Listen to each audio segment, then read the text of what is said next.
దేశీయ స్టాక్ మార్కెట్లు నిన్నటి భారీ నష్టాల నుంచి తేరుకున్న ఇవాళ లాభాలతో ట్రేడింగ్ మొదలుపెట్టాయి. నిఫ్టీ 300 పాయింట్లు, సెన్సెక్స్ 1000 పాయింట్లకు పైగా లాభంతో ట్రేడింగ్ కొనసాగిస్తుంది. దేశీయ స్టాక్ మార్కెట్లు నిన్నటి భారీ నష్టాల నుంచి తేరుకున్నాయి. ఇవాళ లాభాలతో ట్రేడింగ్ ని మొదలుపెట్టాయి. నిఫ్టీ 300 పాయింట్లు, సెన్సెక్స్ 1000 పాయింట్లకు పైగా లాభంతో ట్రేడింగ్ కొనసాగిస్తున్నాయి.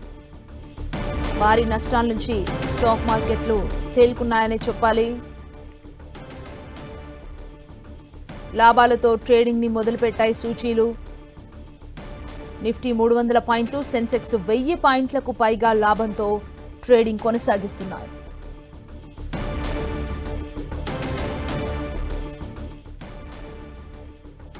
ఇదే అంశానికి సంబంధించి విశ్లేషణ అందిస్తారు మార్కెట్ అనలిస్ట్ క్రాంతి గారు. క్రాంతి గారు నమస్తే అండి. అంటే నిన్నటి నష్టాల్ని మనం ఒకవైపు చూసాం, ఇవాళ లాభాలతో ట్రేడింగ్ ని మొదలు పెట్టాయి. ఎలా చూడాలి? ఈ ట్రేడింగ్ ఎలా కంటిన్యూ అయ్యే ఛాన్స్ ఉంది? ఈరోజు మార్కెట్ లో కనుక చూస్తే కనుక ఏషియన్ క్యూస్ అన్ని చాలా పాజిటివ్ ఉన్నాయి, ఎక్సెప్ట్ ఇండోనేషియా మార్కెట్. నెక్స్ట్ మనం చూసినట్లయితే డౌ ఫ్యూచర్స్ యుఎస్ మార్కెట్స్ కూడా కొంచెం రికవరీ పాత్ లో ఉన్నాయి. సో మార్కెట్స్ ప్రస్తుతానికైతే ఒక పాజిటివ్ టెరిటరీలోనే ఓపెన్ అయినాయి. నిన్న మార్కెట్ క్లోజింగ్ అనేది చూసినట్లయితే లాస్ట్ 1 అవర్ లో ఒక స్ట్రాంగ్ రీబౌండ్ అనేది చూసాం ఇండియన్ మార్కెట్స్. సో అందువల్ల డొమెస్టిక్ బయింగ్ తో, డొమెస్టిక్ ఇన్స్టిట్యూషనల్ బయింగ్ తో ఈ రోజు మార్నింగ్ మార్కెట్స్ అయితే ఒక పాజిటివ్ టెరిటరీలోనే ఉన్నాయి. నెక్స్ట్ 1-2 అవర్స్ ట్రేడింగ్ అనేది చాలా క్రూషియల్. అంతేకాకుండా యూరోపియన్ మార్కెట్స్ మన ఇండియన్ టైమింగ్ 12 o'clock ఓపెన్ అవుతాయి.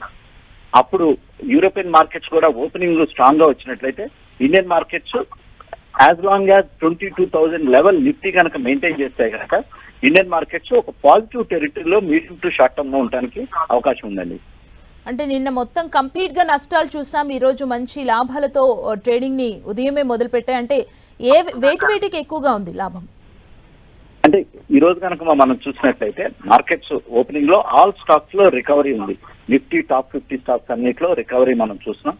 సెక్టోరియల్ పరంగా అన్ని స్టాక్స్ లో ఒక రికవరీ రీబౌండ్ అనేది మనం చూస్తున్నాం.